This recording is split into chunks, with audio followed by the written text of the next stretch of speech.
很多朋友想知道摩托车的一个生产过程，今天我就带着大家到我们的一个生产车间，看看整车的一个安装的一个流程。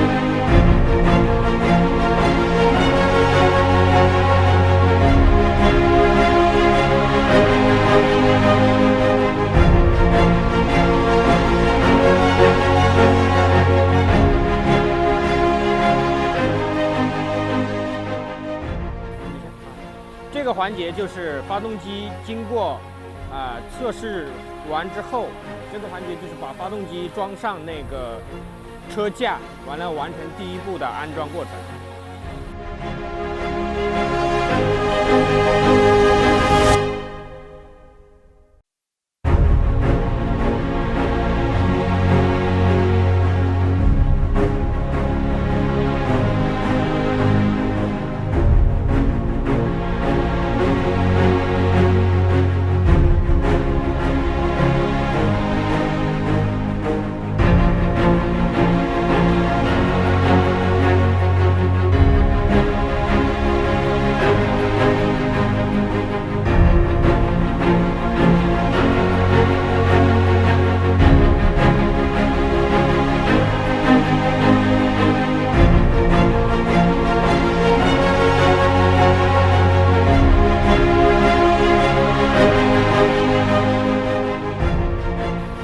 这里是后轮轮毂的安装以及链轮链条的一个安装工序。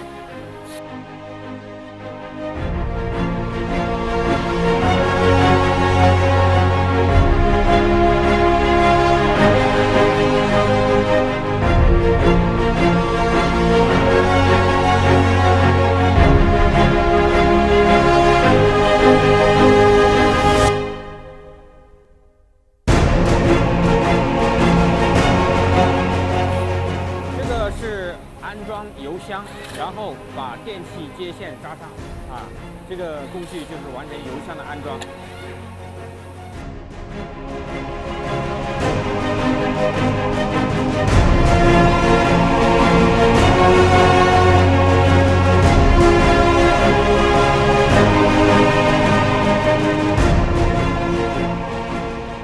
现在已经整车完成了安装。那下一步我们就去测试这部车的整体性能。